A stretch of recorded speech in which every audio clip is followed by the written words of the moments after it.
जन्नत की पुकार में आपका स्वागत है। सीएम रेखा गुप्ता का सिंगल यूज प्लास्टिक पर जोर, स्वच्छ दुनिया के लिए त्यागें प्लास्टिक।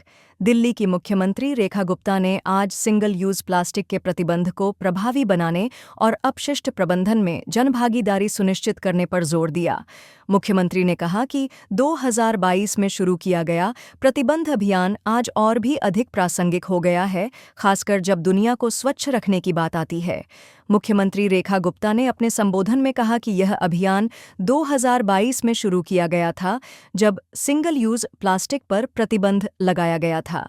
आज इसका महत्व और भी अधिक समझ में आता है कि अगर हमें अपनी दुनिया को स्वच्छ रखना है तो हम सभी को इस आह्वान से जुड़ना होगा। उन्होंने स्पष्ट किया कि दिल्ली सरकार इस प्रतिबंध को पूरी गंभीरता से लागू करेगी। मुख्यमंत्री की पूरी बात सुनिए। प्लास्टिक पोल्यूशन को रिड्यूस करने के लिए देखिए, नया नहीं, 2022 में जब पहली बार आदरणीय नरेंद्र मोदी जी के नेतृत्व में भारत ने इस समस्या का संज्ञान लिया और सिंगल यूज प्लास्टिक को बैन किया गया, तब से ही इस आंदोलन की शुरुआत हुई।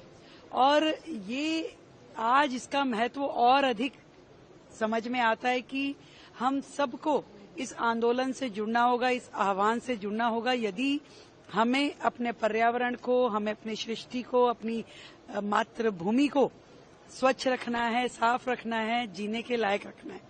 और दिल्ली सरकार इस इनिशिएटिव को अब बहुत ही सीरियस मोड पर फॉलो करेगी कि सिंगल यूज प्लास्टिक दिल्ली में कतई बैन हो, पूरी तरीके से यहाँ पे इसका उपयोग बंद हो। समाज और लोग आगे आएं और इनिशिएटिव से, जैसे गिव अप वाली एक भावना होती है, उस गिव अप को वो करें और प्लास्टिक अपने जीवन में से, सिंगल यूज प्लास्टिक को पूरी तरीके से छोड़े।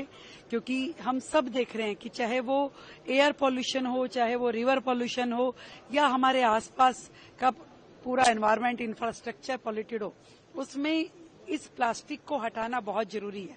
अपने आप को, दिनचर्या को ठीक करना जरूरी है। और एक बहुत महत्वपूर्ण चीज है जिसके कारण से शहर का वेस्ट मैनेजमेंट रुका हुआ है या स्लो डाउन है, वो है वेस्ट सेग्रीगेशन। दिल्ली सरकार अब वेस्ट सेग्रीगेशन पे बहुत ही सीरियस मोड पे काम करेगी, ताकि वेस्ट सेग्रीगेशन के साथ हम लोग वेस्ट मैनेजमेंट को स्पीड अप कर सकें। और ये कूड़े के पहाड़ में सबसे ज्यादा समय इसीलिए लगता है कि ये कूड़ा सेग्रीगेट करना, क्योंकि लोग तो अपनी सुविधा अनुसार उसको इकट्ठा करके दे देते हैं, परंतु वो सेग्रीगेट करना एक बहुत बड़ा काम हो जाता है, जो कि वर्षों वर्ष उस चीजों को लगाना पड़ता है। तो वेस्ट सेग्रीगेशन दिल्ली के लोग सीखें, उसको फॉलो करें और हम सब मिलके अपने इस पर्यावरण को बेहतर कर सकें। इस पे हम दिल्ली सरकार काम करें। अगर आपने हमारा अभी तक चैनल सब्सक्राइब नहीं किया है तो कृपया चैनल सब्सक्राइब कर लें, लाइक करें, शेयर करें, कमेंट करें। तो मिलते हैं फिर किसी और खबरों के साथ। नमस्कार।